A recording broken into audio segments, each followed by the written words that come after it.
Glória a Jesus. Meus irmãos, eu vos cumprimento com a graça e a paz do Senhor. Amém? Amém.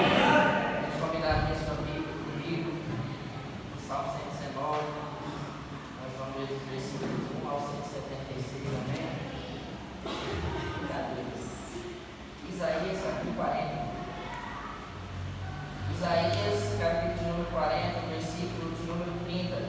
Enquanto você abre sua Bíblia, eu quero agradecer ao Senhor por mais uma rica oportunidade de estar aqui na casa de Deus, para adorar e conhecer o nome do Senhor. Eu louvo a Deus pela vida do pastor Romano. Muito obrigado, pastor, pelo carinho que o Senhor me recebe aqui sempre. Deus abençoe. Minha amiga Cássia, que me convidou. Estamos juntos, obrigado pelo convite uma vez mais. Da última vez minha irmã esteve aqui, né? Minha mãe esteve aqui recentemente também. Minha irmã esteve da última vez. Pensei que o pastor falou, já fez a rodinha, e o próximo é você de novo. Falei, então tá bom, na próxima vai ser lá, e cá estou eu, para a glória de Jesus.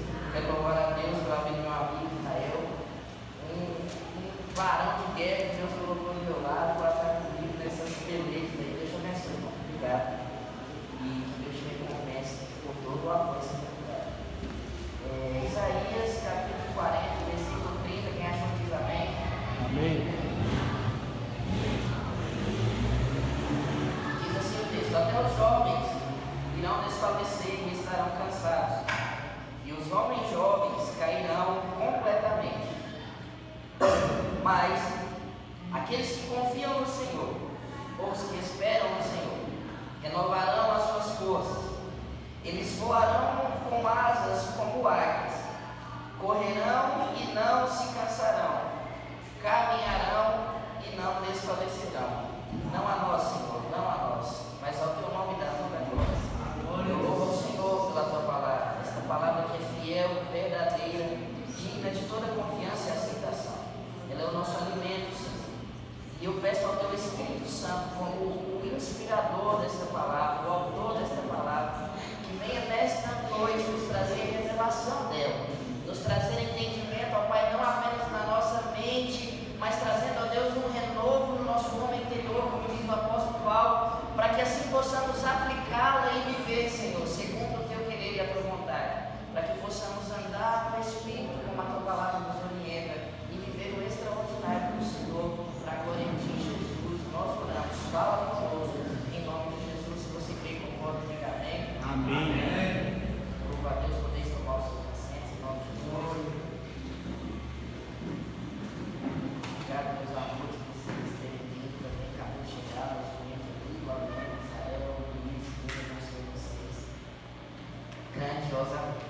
Irmãos, o texto que nós lemos, eu fui estudar na Bíblia e eu peguei algumas versões de Bíblia que tinham em casa e eu li 6 versões diferentes do capítulo 40 para tentar achar alguns detalhes diferentes. Eu gosto muito das variações que uma tradução e outra trazem. Às vezes tem algumas traduções que são por equivalência do texto original, trazem algumas aplicações com termos mais atuais, algumas traduções são mais literais. Eu gosto de fazer uma comparação para analisar e ver, para aprofundar mais nas riquezas. Bom, o fato é que o livro de Isaías, assim como a Bíblia, é dividida em Antigo e Novo Testamento, onde os 39 primeiros capítulos da Bíblia são o Antigo Testamento e os 27 últimos, o Novo Testamento, uma nova aliança da parte de Deus com o povo de Israel. O livro do profeta Isaías, sendo um profeta, como nós consideramos um profeta messiânico, o que mais profetizou acerca do Messias, do nosso Senhor Jesus Cristo, é também um livro profético dividido em 2 etapas. Até o capítulo 39, uma fase da história de Israel onde Deus está trazendo juízo, onde Deus está trazendo uma sentença sobre o povo de Israel que havia pecado e se desviado da sua vontade. Até o capítulo 39 você vai ver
povo, consolo a Israel. Uma palavra de consolação. Vai variar dentro disso aí, nas diferentes traduções. E o fato é que, a partir do capítulo 40, a história começa a mudar. Deus vai trazer agora uma palavra de consolo àqueles que haviam pago pelos seus pecados. No início do capítulo, a Bíblia vai dizer assim que eles pagaram já o dobro do que precisava ser pago pelos pecados que cometeram. Agora o Senhor entra com intervenção para mudar a história do povo de Israel.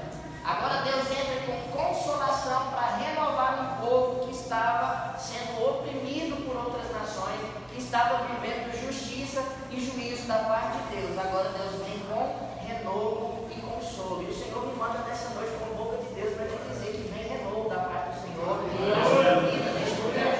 O capítulo 40 começa dessa forma e nós vamos dar uma passeada por ele para nós entendermos 3 princípios básicos aqui. Eu não vou entender muito, eu quero ser bem prático e objetivo naquilo que o Senhor ministrou no meu coração. Costumo dizer que antes de eu pregar qualquer coisa, ela prega primeiro para mim, né? E isso aqui foi fundo no meu coração, na minha alma, no meu espírito. E Deus sabe o efeito que essa palavra fez em mim. E a minha oração é que o Espírito Santo cause em você o mesmo efeito, ou pelo menos parecido, né? Da forma que, conforme seja a necessidade de trabalhar. O fato é que existem 3 divisões que eu quero fazer nesse primeiro capítulo. E lendo o capítulo 40 de Isaías, como eu disse, em diferentes traduções, é lógico que existem mais coisas que nós podemos extrair aqui, mas dentre elas apenas 3 eu quero ressaltar nessa noite e chamar a atenção para nós. O capítulo 40, ele vem ressaltando, se nós olharmos o capítulo, acompanhe comigo o versículo 6 e o versículo 7, a Bíblia diz assim: a voz que se clama, e ele disse: o que devo eu clamar? E o Senhor responde: toda a carne é erva, e toda a sua formosura é como a flor do campo. A erva seca e a flor murcha, pois o Espírito do Senhor sopra sobre ela. Certamente o povo é como a erva. A primeira coisa que o capítulo 40 evidencia é a fraqueza do homem. Só para eu saber se está acordado, repete aí: a fraqueza humana.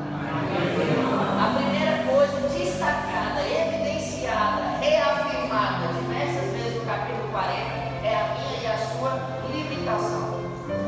É interessante nós notarmos que, como eu disse, o título do capítulo traz assim uma palavra de consolo. E aí, quando você vai ler uma palavra de consolo, você espera que venha algo que te console, né? Que diga algo que você quer ouvir, algo que vai te massagear, te confortar, te trazer algum tipo de alento, né? Ainda mais diante da situação que o povo estava vivendo. Só que não. O texto começa com o Senhor dizendo para o profeta: clama. E o profeta responde ao Senhor: vou clamar o quê? E Deus diz para o profeta: toda a carne é como a erva. Toda a carne é como relva. O Senhor solta agora e ela deixa de existir. De manhã cedo existe e está bonitinha. Logo de tarde já não existe mais. E é interessante nós notarmos neste primeiro ponto, onde a fraqueza do homem é evidenciada por Deus, é que um dia eu orando ao Senhor e eu conversando com Ele, eu dizia: Deus, eu preciso que o Senhor me ajude a me entender, porque o Senhor me conhece muito melhor que eu. Tem uma frase muito interessante de um escritor que diz assim: que quanto mais o Senhor trabalha em nós, quanto mais nós nos achegamos a Deus, quanto mais nós permitimos Deus nos moldar, mais autênticos e originais nós somos, porque foi Ele que fez. Nós estamos simplesmente voltando à origem, voltando ao Criador e permitindo que Ele nos conduza segundo o princípio para o qual nós somos criados. E eu orando e dizendo: Deus, me ensina sobre mim, porque o Senhor me conhece melhor que eu. Explica o que acontece dentro da minha cabeça, porque o Senhor entende melhor do que eu. E o Senhor me trouxe entendimento naquele momento de oração. O Senhor me dizia que Ele nos conhece em 3 formas diferentes. Primeiro, como é lógico que existem muito mais, o Senhor é infinito. A Bíblia diz que todos os tesouros da sabedoria e do conhecimento estão em Deus, em Jesus Cristo, nosso Senhor. Ele nos conhece em todas as áreas, de todas as maneiras possíveis. Mas naquele momento de oração, o Senhor me trouxe ao entendimento pelo menos 3 momentos, 3 níveis através dos quais o Senhor nos conhece. O primeiro deles é como Deus Pai. A palavra do Senhor diz em Gênesis 1, 26 e 27 que o Senhor, na reunião no céu, diz: façamos o homem conforme nossa imagem, segundo a nossa semelhança.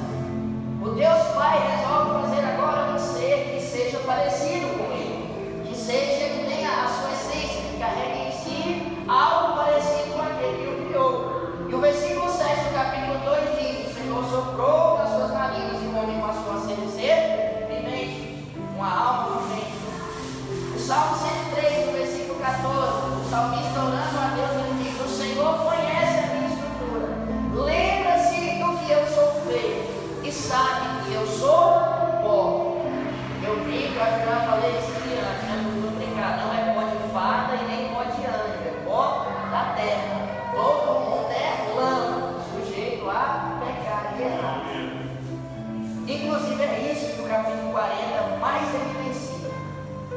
A erva seca, a flor murcha, mas a palavra do nosso Deus permanecerá para sempre, diz o versículo 1. O segundo nível pelo qual Deus me conhece como Deus Filho, eu amo o escritor aos Hebreus, o que ele escreve no capítulo 4, no versículo 15 da palavra. Ele diz assim: porque nós não temos um sumo sacerdote que seja indiferente às nossas fraquezas, porque assim como nós, ele foi tentado em toda a área, porém sem pecado. O Senhor nos conhece no segundo momento como Deus Filho, porque a Bíblia diz, o apóstolo Paulo vai escrever, dizendo assim que ele é um homem assentado à destra de Deus. Ele se fez homem, o Deus Todo-Poderoso, Supremo e Soberano, se esvaziou de si para tornar-se homem.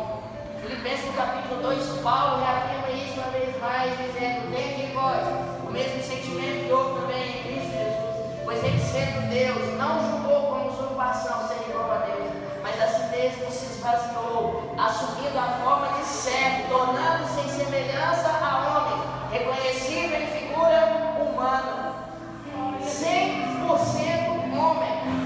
O Deus que disse haja e tudo veio a existir, agora está dizendo papai e mamãe. O Deus que a Bíblia diz que a terra é o estrado dos seus pés e que ele caminha sobre a face das águas, agora está engatinhando e aprendendo a andar, a conversar, a falar, porque veio à terra como homem, 100% homem. Eu quero dizer para mim e para você, e isso para mim já é muito mais do que suficiente de saber que essa palavra conforta o seu coração. Nós não temos um sumo sacerdote que seja diferente. Muitas vezes nós adoramos, e é lógico, todo louvor, toda honra e glória são devidos ao Senhor, mas às vezes nós o adoramos imaginando um Deus que está distante, um Deus que é todo poderoso e que habita nas alturas e que não se lembra de nós e que está lá e merece ser adorado. Com certeza isso é verdade, mas eu quero dizer para mim e para você, ele não está indiferente a mim e à sua situação. Isso quem está falando não sou eu, não são emoções minhas que estão conduzindo. A palavra do Senhor nos diz: ele não está indiferente ao seu sofrimento. Ele conhece a sua estrutura, sabe que você é pó e nada do que você está passando deixa de ter importância. Ele nos conhece porque foi homem. Primeiro ponto, como Deus Pai nos conhece porque nos criou. Segundo ponto, nos conhece porque foi homem como nós. Terceiro ponto, nos conhece como Espírito Santo, porque agora convive conosco. Eu gosto muito do que Isaías profetiza quando ele fala a respeito do nascimento de Jesus. Ele diz que ele seria chamado Emanuel, Deus conosco.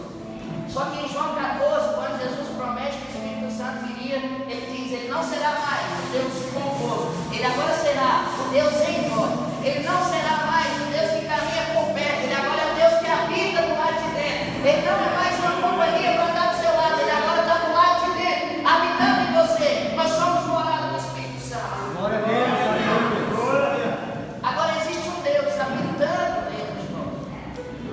Nosso povo, por meio da palavra, não sabeis vós que sois templo do Espírito Santo, e que esse Espírito que ele fez habitar em vós tem grande ciúme. Nos conhece como Espírito Santo, porque convive conosco. Ele convive conosco. Em 1 Coríntios 13, no versículo 12, o apóstolo Paulo: um dia eu conhecerei como eu sou plenamente conhecido. Essa é a nossa maior expectativa, é a nossa maior esperança. Eu tomo aqui um pouquinho, porque minha mãe sempre costuma dizer, toda vez que ela se diz esse versículo, ela chora, né, de 1 João: assim como ele é, um dia nós o veremos. Essa é a minha maior expectativa, é a minha maior esperança, é a minha maior ansiedade. Olhar naquele rostinho lindo e dizer: Senhor, obrigado porque eu cheguei até aqui. Aleluia. Eu quero conhecer como eu sou plenamente conhecido. Quem está entendendo diz amém? Só que é interessante o que o Senhor diz em Mateus, no capítulo 9, no versículo 12, numa conversa com os fariseus. Ele diz assim: não são os sãos que precisam de médico, mas os. E é interessante nós observarmos que isso é um princípio humano, mas que se aplica também ao espiritual. Nunca vi na medicina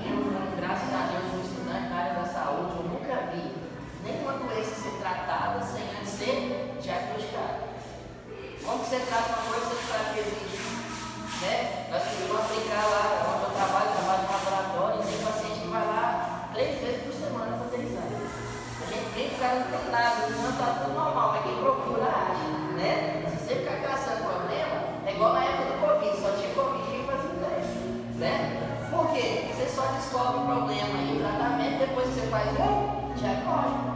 Depois você descobre qual que é o problema. Como você vai tratar uma dor de cabeça com remédio para dor de barriga? Tem jeito, né? Como você vai tratar um problema de coluna com remédio que é para emagrecer? Não funciona, né? Existe um tratamento certo para cada tipo de problema. Só que eu comecei falando que Deus já conhece qual é o problema, sim ou não? Sim ou não? Ele conhece qual é o seu problema, sim ou não? Conhece. Como Deus Pai, como Deus Filho, como Deus Espírito Santo. Só que por que Deus, conhecendo o meu problema, Ele não vem e trata logo de imediato e me torna a imagem e semelhança de Jesus logo e está tudo resolvido o problema? E um dia eu orando e falando para Deus, e eu acho que já até contei isso aqui, para Deus, eu não mereço pedir perdão ao Senhor mais. Eu gosto de toda vez, minha mãe me ensinou a orar de um jeito bem específico. Ela falava, você começar a orar, você pede perdão para Deus. Quando eu era pequena, ela falava assim, né? E eu peguei essa mania e eu gosto de começar a orar pedindo perdão. E eu, Deus, eu não tenho nem palavra para pedir perdão mais. Porque a única garantia que eu posso te dar é que amanhã eu vou errar de novo. A única garantia que eu posso dar para o Senhor é que na minha imperfeição, na minha inconstância, na minha fraqueza, amanhã eu vou errar do mesmo jeito. Eu não tenho como garantir para o Senhor que eu não vou precisar pedir perdão mais. E naquela hora eu senti o doce Espírito Santo falando no meu coração, algo que ficou marcado na minha história. O Senhor disse algo, a graça não é para quem sabe que ela existe. A graça não é para quem imagina que ela está lá. A graça é para quem sabe que depende dela. A graça e o perdão e a misericórdia de Jesus é para quem se achega a Ele e reconhece que independente se pecou hoje, se pecou ontem, se vai pecar amanhã, necessita todo santo dia desta graça. Porque o apóstolo Paulo escreve aos Efésios dizendo, pela graça vocês são salvos. E isso não vem de vós, é dom de Deus. Não é de vocês para que ninguém se glorie e ache que é alguma coisa. Mas é dom gratuito de Deus e está disponível para quem reconhece que precisa dela. Isso é a graça de Deus. Então o primeiro ponto, destacado no capítulo 40, a fraqueza humana. E como eu disse, o Senhor já sabe dessa fraqueza. O Senhor já sabe dessa limitação. O Senhor já sabe da minha constância. O Senhor já sabe das minhas limitações. Só que não basta que o Senhor saiba. É preciso que eu reconheça. E vá atrás dele para vigiar. Quem está entendendo diz amém? E é interessante, irmãos, que no capítulo 7, Jesus conversando com os discípulos, ele diz assim, capítulo 7 de Mateus, ele diz, por que você está reparando no cisco que está no olho do seu irmão e não enxerga a cara que está no seu? Eu gosto muito, o pastor Luciano Subirá costuma falar algo que tudo que ele fala na verdade, eu gosto, né, cara? Mas ele fala uma coisa que me chama a atenção. Ele diz, nós não temos problema nenhum em identificar problema. Mas minha Bíblia não deixa mentir. Na nossa família, mas é bom baixar problema, né? Graças a Deus, bateu o outro, já fez a leitura todo dia, já sabe que está errado. Qual é o problema? Só que o nosso problema não é ver defeito, não é ver problema, não é achar coisa errada, é achar o que está errado em coisa. Que a prova disso, lá em Samuel, a Bíblia diz que Natan chega para Davi e fala assim, meu João, é o seguinte, tinha um carinha lá que tinha uma cordeirinha só, era tudo que ele tinha, era a sua riqueza. E aí tinha um vizinho dele que tinha um rebanho de cordeirinha, tinha um monte, tinha vários. Um dia chegou uma visitante na casa, porque tinha muitas. Em vez de matar uma das dele, ele foi lá e catou a única cordeirinha do vizinho dele e matou para dar para o visitante. O que você acha que aconteceu nesse caso? Davi, na sua justiça, né? Na sua autoridade que tinha, na prova de rei que era, de homem de Deus, ele vira e fala, tão certo como vive o Senhor, esse homem precisa morrer. Tão certo como Deus de Israel, esse cara precisa pagar pelo que ele fez, não pode ficar impune. Natan vira o cara, né? Fala, pois é, esse cara não sou eu, esse cara é você.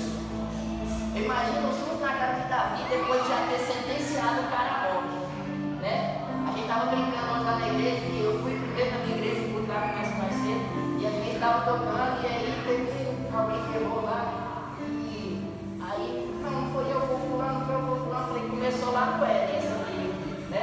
Não fui eu, foi a mulher que o Senhor me deu, não foi eu, foi a serpente que me convenceu.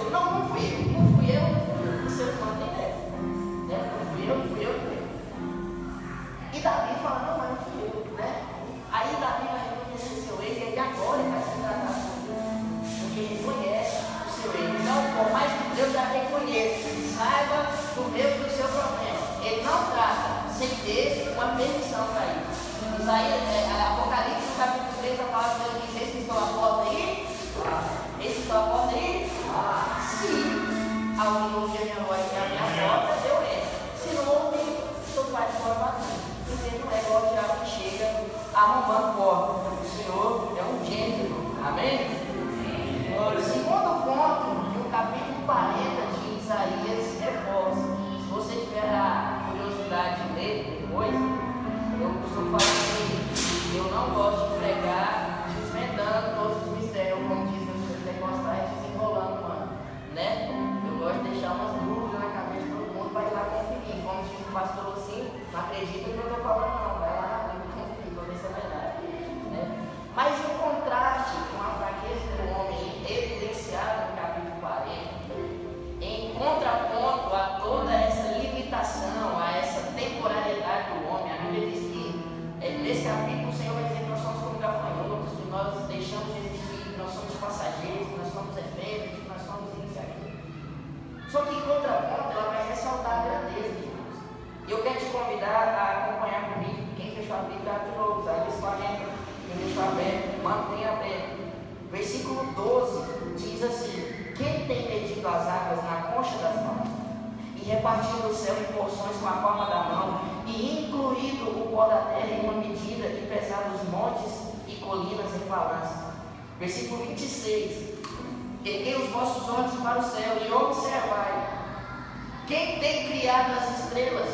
Quem faz surgir o seu exército pelo número? Ele as chama todas pelos nomes, pela grandeza do seu poder, porque é grande em poder e forte em força. Nenhuma delas deixa de se apresentar diante dele. Eu gostei de uma tradução mais moderna que dizia assim: nenhuma delas ousa faltar ao seu chamado. Essa é a grandeza do Senhor sobre toda a criação. Quem que já foi na praia? Quem já foi? Eu lembro a primeira vez que eu fui na praia, a gente chegou de carro lá em Porto Seguro, porque todo goiano vai para Porto Seguro, né? Vai para Caldas Novas primeiro, depois pega um pouquinho e vai para Porto Seguro. Primeira praia que eu fui foi lá em Porto Seguro. E nós chegamos de carro e meu pai já tinha visto, ele apresentou para mim uma bola aqui é o mar. Você vê aquela imensidão de água assim, não acaba nunca mais. Na segunda vez que eu fui, já fui de avião, o avião passando por cima e eu olhando lá embaixo, é água que não acaba mais. E a Bíblia diz que o meu Deus e o seu Deus pega aqui na palma da mão. Se eu pegar esse copo aqui e querer virar na palma da minha mão, derrama tudo aqui em cima, nem um copo d'água eu conta, ele pega todos os oceanos da terra. A Bíblia diz que a terra é o estrado dos seus pés, e ele pega na palma das mãos. A Bíblia diz que ele olha para uma estrela e diz: faz o favor, e ela já está pronta diante da presença dele. Aí eu aprendi, eu gosto muito de ficar olhando no céu e as estrelas. A hora que eu vejo uma estrela cadente, eu falei: papai acabou de chamar, né? Acabou de chamar, e ousa faltar diante da presença dele, porque ele é grande em poder, e seu poder é acima de toda a criação. Acompanha comigo, versículo 13: quem tem dirigido o Espírito do Senhor, sendo seu conselheiro, o tem ensinado? Com quem ele tomou conselho, e quem o instruiu e o ensinou na vereda de juízo, e o ensinou conhecimento e mostrou a ele o caminho do entendimento. Paulo reescreve isso aqui lá na carta aos Romanos, no capítulo 11. Quando o Senhor vai conversar com Jó, ele diz para Jó: Jó, aonde é que você estava quando eu criei a terra? Que dia que eu pedi sua opinião para precisar criar alguma coisa?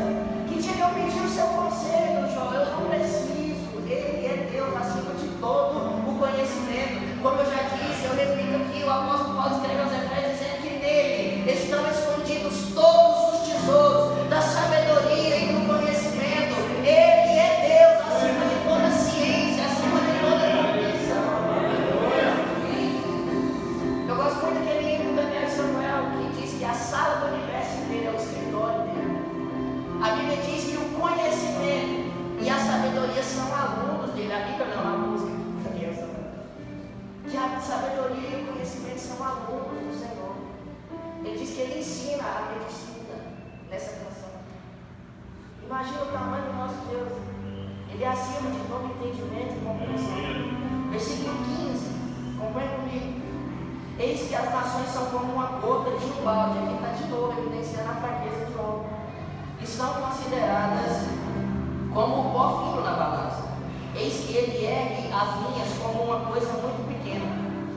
O Líbano não é suficiente para queimar, e nem os animais daquele lugar suficiente para uma oferta queimada.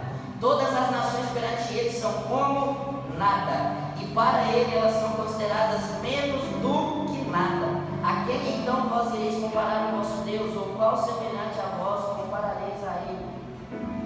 Eu quero lembrar os irmãos do que aconteceu, acho que já contei essa história aqui, mas vai lembrar. O que aconteceu no ano passado, todo mundo acompanhou, né?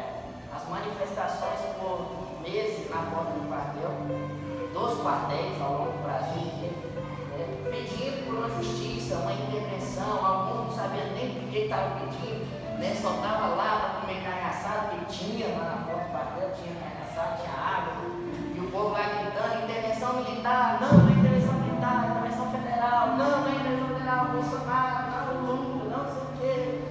E aí todo santo dia de culto lá na minha igreja, os irmãos vinham: e aí, vocês não vão fazer nada não? E aí, vocês não vão reagir não? E aí, o exército vai fazer o que para vocês? Vai fazer o que por nós?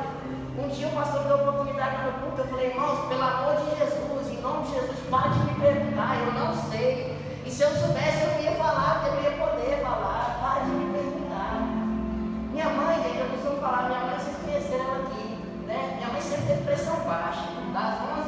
Dos 11 que eu vou, minha mãe foi a única que saiu com pressão baixa. Naquela época, minha mãe estava tendo crise de pressão alta, estava passando mal, porque ficava doida para saber o que ia dar. Ó, mãe, pelo amor de Deus, isso é baixo. Não vai dar problema não, Deus sabe o que faz. Ali a Bíblia está dizendo aqui que as nações para eles são como a gota de um balde.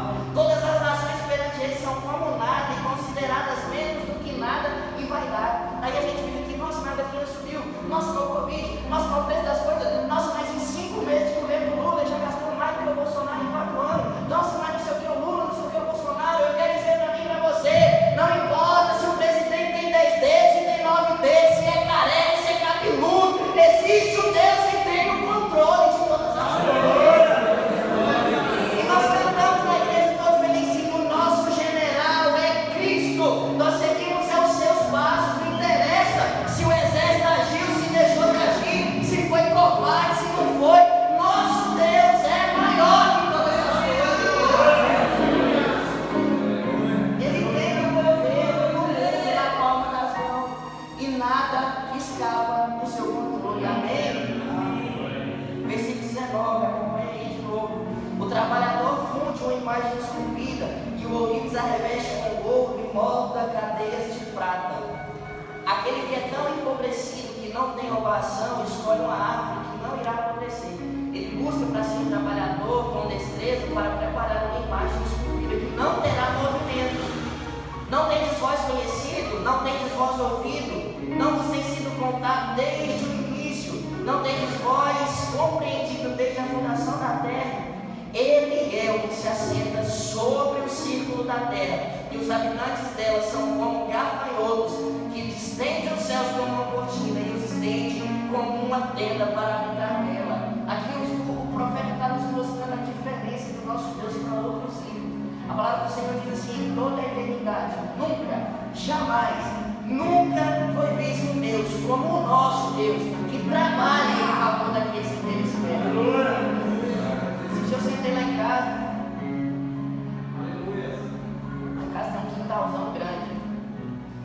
E tinha um pé de manga lá em casa. Meu pai mandou derrubar esse dia para trás. Estava fazendo uma falta, passando as mangas lá. Era boa, né, cara? Você comeu o meu? Pois é, o suquinho de manga que o Alvin faz aqui era gostoso, né? Estou sentindo falta assim. Mas o fato é que o céu ficou mais evidente, né? Porque o pé de manga ocupava um espaço. E eu sentei no topo onde ficava o pé de manga e comecei a olhar para o céu. E eu estava escutando uma música, e a música dizia que o Senhor se move. E eu parei para pensar, falei: como que Deus está lá no céu agora? Olha onde vai a cabeça dele. Como que Deus está lá no céu agora? E aí um dia eu perguntei para alguém, não sei se foi para mais, eu perguntei para alguém: como você imagina Deus? Aí ele respondeu assim: eu imagino uma luz, eu não consigo imaginar um rosto para ele não. Eu consigo imaginar uma expressão para ele, não. Imagina uma glória grande demais. Eu sei que ele é uma pessoa, né? Tem gente que fala que ele é uma energia. Eu sei que ele é uma pessoa, mas não imagino só uma Luizona me respondendo assim. E aí eu comecei a imaginar, Deus do céu, eu falei, a gente fica pensando que Deus está sentado o tempo inteiro só recebendo glória e adoração. Mas a Bíblia diz que ele se move. A Bíblia diz lá em Gênesis, desde o capítulo 1, que o Espírito de Deus pairava sobre a face das águas. A Bíblia diz que o nosso Deus, ele não é como outros deuses que tem boca, mas não fala, que tem nariz, mas não cheira, que tem ouvido, mas não ouve. A Bíblia diz que ele é galardoador daqueles que o buscam. A Bíblia diz que ele é o guarda de Israel, que não dorme, não cochila. A Bíblia diz que ele é o soberano Senhor, que é general de guerra, Senhor dos exércitos e reis. Ele não está parado à toa, ele trabalha por nós. Não é como um ídolozinho, você vai lá e beija o pezinho dele e assenta uma velhinha na perna dele, não. Ele está de pé e luta e trabalha em favor daqueles que ele escolheu. Aleluia. E aí, o versículo 27 diz assim: por que tu dizes, ó Jacó, e por que falas, ó Israel, o meu caminho está escondido do Senhor, e o meu juízo está omitido do meu Deus? Tu não tens conhecido, tu não tens ouvido, que o eterno Deus, o Senhor, o Criador dos confins da terra, não desfalece e nem está cansado. O Senhor é um Deus, mesmo grande, que do tamanho ao que é, Ele se importa comigo, com você, comigo. Deus não está indiferente ao nosso clamor. A palavra do Senhor diz que se nós formos justos, Ele é justo. Se nós formos bondosos, Ele é bom. Mas se nós formos infiéis, Ele permanece fiel. Porque não pode negar-se a si mesmo. Ele não é fiel comigo e com você que a gente merece, porque a gente foi bonzinho. Não, como diz Daniel lá no capítulo 9, no versículo 18. Não te peço nada, Senhor, porque somos bons, obedecemos alguma coisa, mas por causa das tuas muitas misericórdias, misericórdias essas que Jeremias escreve, são as causas de nós não sermos consumidos, e novas são a cada manhã. Não é porque você é bom ou tem algo de bom a oferecer para Ele, mas é porque Ele é bom e não pode negar-se a si mesmo. E aí é feito esse contraste, o homem é fraco, ele é fraco, Deus é fraco. O homem não pode, eu posso. Aliás, o homem não pode, Deus pode. E aí, o ponto-chave, onde eu quero chegar, o versículo 30, onde nós lemos. Até os jovens desfalecerão e estarão cansados, e os homens jovens cairão completamente. E aí, eu estava vendo isso aqui e no dia eu comecei a rir quando estava vendo isso aqui. Ontem eu fui ministrar numa igreja americana e minha prima estava sentada na cadeira e por que você estava rindo? Eu costumo ficar sentado às vezes rindo, né? Eu falei, esquenta não, quando eu estou rindo, minha prima está falando comigo. No dia que eu saí do meu batismo, eu saí, agora não sei se você lembra, eu saí do tanque batismo dando trela de rir. Eu estava sentindo a presença de Deus, não era gargalhada de deboche, eu estava sentindo a alegria do Espírito Santo na minha vida, eu percebi. Quem conhece o menino sabe que eu sou besta para rir igual, né? Juntei uma caída de mudar com as trelas de rir do nada, eu comecei a rir, eu comecei a rir. E eu lembro isso aqui, eu comecei a rir, eu falei, até os jovens se cansam. Eu falei, falar de cansaço hoje em dia, no meio de jovem, pensa uma galera que está cansada, mais que a terceira idade do jovem, né? Você conversa com um, ai meu Deus, eu estou tão cansado, o que você fez hoje? Nossa, eu fui na escola assistir 2 aulas, voltei, mas eu estou na terceira, né? Aí o que você fez hoje? Não, eu passei o dia ajudando minha mãe, né? Cansei demais da conta, nossa Deus. Aí as crianças, né, no auge da sua sabedoria e da maturidade dos 15 anos, né, eu estou cansado de macho, né, eu cansei de relacionamentos. Os caras, né, com 17 aninhos, eu cansei de mulher, mulher só dá calote, homem só mente, mulher só ilude, e não sei o que, eu estou cansado, tá cansado de tudo. Vamos ali, fulano, não, eu estou cansado. Você viu tanto de gente que eu chamei para mim hoje, não, estou cansado.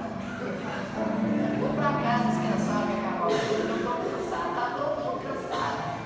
Cansado de não ter dinheiro, cansado de andar de ônibus, cansado de respirar, né?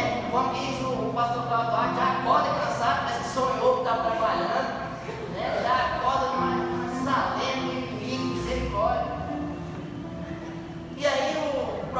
Isaías está dizendo, até os jovens são passíveis de cansaço. Lá em 1 de João, o apóstolo escreve dizendo assim, jovens, eu vos escolhi porque vocês são fortes. Aí Isaías está falando, até aqueles fortes se cansam. Até os bambambam, né? Hoje eu estava dando aula para adolescentes lá na igreja de manhã. Eu falei, gente, juventude, a minha, graças a Deus, não está aqui, mas juventude passa. Minha tia postou uma frase no status dela, uma que eu achei muito interessante. Ela diz: os idosos, os velhos estão cansados porque carregam dentro de si uma criança, um adolescente, um jovem, um adulto, tudo dentro do velho. Já cansou. Estou falando assim, não leva mal mesmo. Mas o que o profeta Isaías está nos ensinando é que até quem é jovem, até quem está no auge, costumo dizer, todo mundo fala que a melhor idade é depois dos 60. Eu falo, a melhor idade é a minha, eu estou com 21, né? Estou amando aos 21 anos, graças a Deus. Deve ficar preso aqui nos 21 ficava, né? Melhor idade é a minha. Quando eu fizer 22, os 22 vai ser a melhor idade. O fato é que todo mundo cansa de alguma coisa. Só que no versículo 31, Isaías dá a chave do sucesso. E ele diz assim, porém, aqueles que confiam no Senhor renovarão as suas forças. Aqueles que, algumas traduções dizem, aqueles que esperam no Senhor renovarão as suas forças. Eu quero já te pedir para ficar em pé comigo, só para aparecer que está acabado.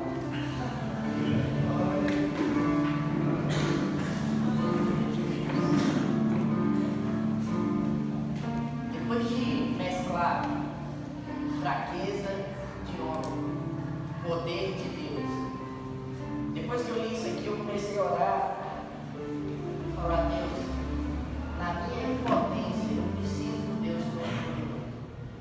Na minha fraqueza eu preciso da tua força. Na limitação do meu entendimento eu preciso da tua sabedoria. Onde o meu braço não consegue alcançar, a tua mão vai comigo. O que eu não consigo fazer, o Senhor consegue fazer. Tem aquelas frases, para-choque de caminhão, clichêzão no Instagram, né? Deus ouviu conversas que você não ouviu. Eu costumo falar para os meninos na igreja, gente, se encanta esse trem, estão falando de mim, estão fofocando do meu nome. Primeiro de tudo, tem gente que está muito ocupado para parar só para falar do seu tempo inteiro. Né? Tem gente que tem nada para fazer, não vai estar falando só de você não. Segundo, você não é tão importante, os outros estão falando do seu tempo todo assim não. Terceiro, você também fala dos outros, né? Para de falar que os outros estão falando de você, né? Vai orar, vai, teve um dia que mandaram uma mensagem para nós, não sei nada para fazer, vai ler a Bíblia, vai orar, né? Não vai ter tempo, vai falar com Deus em vez de falar com os outros. E aí, eu leio esse versículo e eu pergunto a Deus, em que momento acontece esse namoro? O capítulo 40 diz que era uma palavra de consolo, só que ele só aceitou a gente, falou que nós não somos ninguém, que o Senhor é tudo, que nós não somos nada, que o Senhor é todo poderoso, que nós não dá conta de nada, o Senhor dá conta de tudo. Onde é que acontece esse renovo? E aí o Senhor me fez lembrar da passagem de 2 Coríntios, no capítulo 9, capítulo 12, versículo 9, onde o Senhor diz para o apóstolo Paulo assim: Paulo, a minha graça é suficiente para você, porque o meu poder se aperfeiçoa na sua fraqueza. E aí o apóstolo Paulo continua no versículo 9 e 10 dizendo assim: portanto, eu agora me gloriarei muito mais ainda nas minhas fraquezas, para que o poder de Deus seja aperfeiçoado na minha vida, porque quando eu sou fraco, aí é que eu sou forte, não porque eu dou conta de alguma coisa, mas porque o poder de Deus se apodera da minha fraqueza e me faz mais forte. E ele escreve dizendo: eu posso todas as coisas naquele que me fortalece.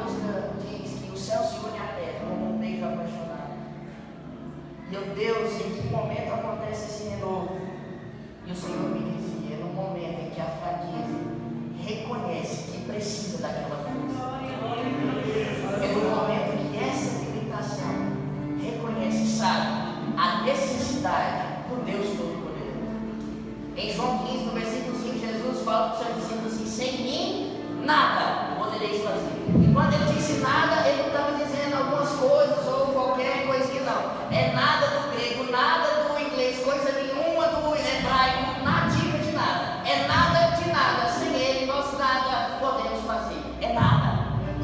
Ele é tudo em nós. E aí uma outra coisa que me chamou a atenção, e eu já finalizo aqui para a gente orar. O escritor diz assim: eles voarão alto como águias, correrão e não se cansarão, caminharão e não se fatigarão. Repara que ele vai descendo o nível aqui. Ele começa voando como águia. Ele desce um pouquinho, agora já está voando, agora está correndo. Ele desce mais um pouquinho, agora está caminhando. Eu acrescentei mais um. Jesus disse assim que da palavra dele não passaria um tio, né? Eu não quero acrescentar na Bíblia, não, é para mim mesmo. Falei, tem dia que a gente não está nem voando, nem correndo, nem andando, está rastejando, né? É assim ou não é? É só comigo que acontece? E aí eu falei para acrescentar um versículo 32 aqui, né? Está rastejando. Só que ele diz assim: os que confiam no Senhor renovam as suas forças. E lá em 1 Coríntios, no capítulo 15, o apóstolo Paulo escreve, depois do versículo 50, agora não lembro qual é, ele fala assim: sede firmes e constantes, sempre abundantes no Senhor. Sabe o que eu aprendo com isso? Não interessa se eu estou voando, não interessa se eu estou correndo, não interessa se eu estou caminhando, não interessa se eu estou rastejando. O importante é continuar e seguir em frente, porque a Bíblia diz que nós não podemos desfalecer. No final haverá recompensa, se não desviarmos da nossa fé. Glória a Deus, aleluias. Nós precisamos continuar, um dia orando e dizendo a Deus: ó Deus, meu maior sonho é ser guiado pelo Espírito Santo. A Bíblia diz que isso é possível e é mais do que possível.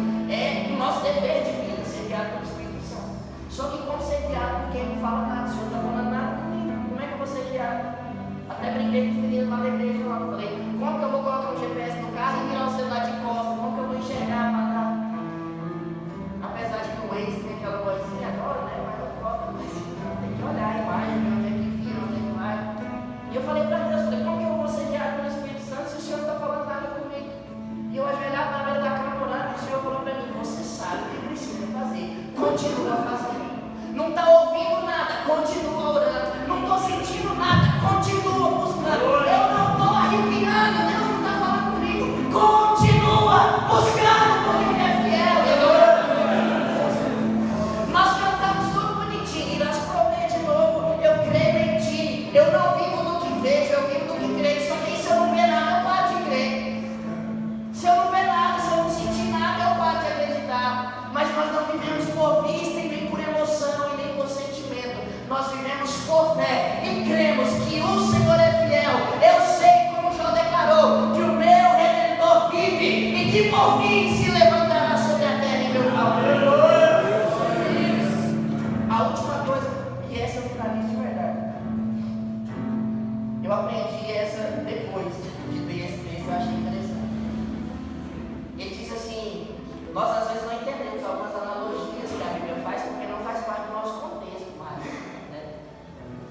Mas aqui no Brasil eu acho que nem tem águia, né? É muito raro a gente não ver águia. E por que o escritor ele escreve e fala a respeito da águia? Ele diz: voarão alto como águia. A águia é uma das aves que voa mais alto, né? Existe até uma historinha que conta aí que diz que o povo costuma pegar carona no lombo da águia e ela não faz nada, ela deixa o povo lá e sobe.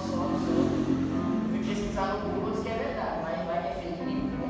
Mas vamos ficar como se fosse verdade. E aí diz que sobe, o povo não consegue acompanhar a altura da águia e cai, porque está com respirar lá em cima. De tão alto que a águia sobe, ela vai subindo. Só que sabe o que eu acho interessante nesse livro?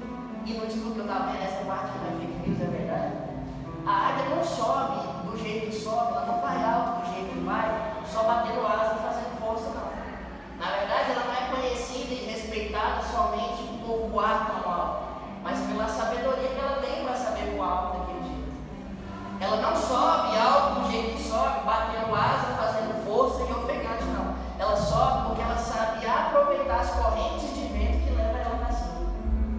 Ela não sobe na força do próprio braço, ela sobe porque ela sabe onde tem correntes que vão fazer ela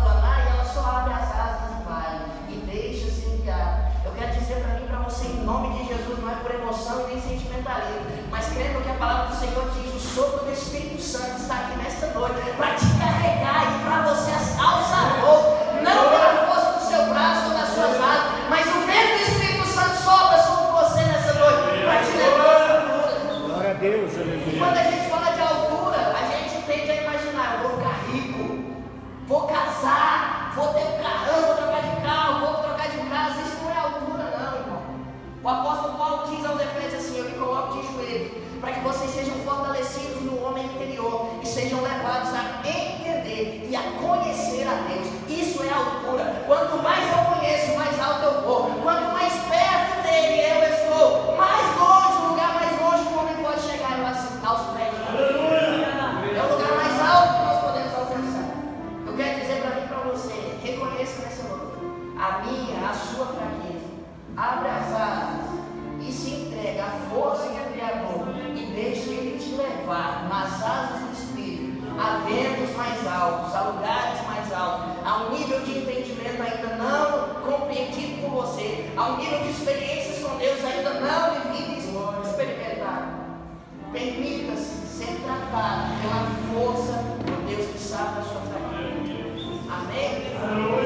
Vamos orar, eu quero te pedir, feche seus olhos e faça essa oração ao Senhor, não apenas em concordância comigo, mas ora do seu jeito.